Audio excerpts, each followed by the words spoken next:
as anxious and unsettled as maybe I've ever felt. How am I going to make enough to really feel comfortable, or, just to make ends meet at that point? I just felt really betrayed by the system. For those of us that graduated into the worst economy since the Great Depression, many of us haven't gotten over it. I had this idea and this dream and this vision of where my life was going to go, and then I had to put it on hold because there weren't jobs out there. I still haven't recovered from 2008. If you enter the labor market at the wrong time, which this generation did, you're going to have ongoing problems. They're not transitory, they're ongoing. And right as some of us millennials were finally getting back on our feet, bam, pandemic. I think it's fair to say it couldn't have come at a worse time for them. For the first time in modern memory, we're having to confront an ugly truth, that my generation will be worse off than my parents and grandparents were.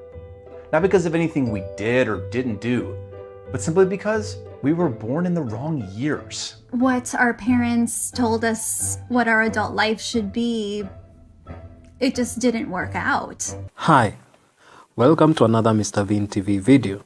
The world is changing fast and hyperinflation is at its peak. Today's millennials have no assets, unlike their parents who are able to invest in good companies and reap the benefits of decades of growth, making retirement easy and comfortable. We, on the other hand, have to be hyper-vigilant in our saving efforts or risk facing the dire financial situation that nearly half of us currently face as we reach retirement age, and that is poverty. How did this happen? Why are we so much worse off than our parents? Let's take a look at some alarming statistics about income inequality in today's economy and how it affects young people like you and me. Despite being higher educated than previous generations, millennials are having more trouble finding jobs, supporting families, and reaching the same financial stability as their parents did at their age. What's behind this trend? Millennials are struggling in an economy where the cost of living keeps rising and the wages aren't keeping up with those costs. Their job security isn't what it used to be, and they are more likely to work multiple jobs or hold down 2 or 3 part-time positions that don't add up to one full-time job. Number 1 on our list is student debt.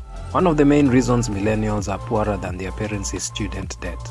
According to the Institute for College Access and Success, 69% of college graduates in 2017 had student loans, and the average graduate had $28,650 in debt. That's a lot of money to pay back, especially when you are just starting out in your career. And it's not just the amount of debt that's daunting, it's also the interest rates. The average interest rate on federal student loans is 4.45%, but it can be much higher for private loans. This means that millennials are starting their adult lives already in debt, and it will take them years to pay off what they owe. Number 2, underemployment. A large part of the reason why millennials are poorer than their parents is underemployment. Many are working jobs that are below their skill level and education, which means they are not making as much money as they could be. And on top of that, the cost of living has gone up significantly in the recent years, while wages have remained stagnant. So even if they are employed, they are not necessarily bringing in home enough money to make ends meet. Number 3, apartment living. According to a report from the Joint Center for Housing Studies at Harvard University, 36% of Americans aged 18 to 34 live in apartments, which is the highest share in at least 4 decades. The high cost of rent is one of the main reasons why millennials are poorer than their parents. In addition, many young people have student loans and other debts that their parents didn't have to deal with. And finally, jobs are less secure and wages are stagnating, making it harder for millennials to get ahead financially. Number 4, credit cards. Millennials are often compared to other generations and found wanting. They are told they are entitled, they think they are special, they spend too much on avocado toast, but the harsh reality is that they are actually poorer than their parents. The median net worth for households headed by someone born in the 1980s is just $57,000, compared to $98,000 for baby boomers. And it's not just because they have more debt, it's because they have less income and fewer assets. Number 5, affordable housing. Millennials are struggling to find affordable housing. According to Zillow, the median rental price in the United States is $1,422, which is unaffordable for many millennials who are saddled with student loan debt and low-paying jobs.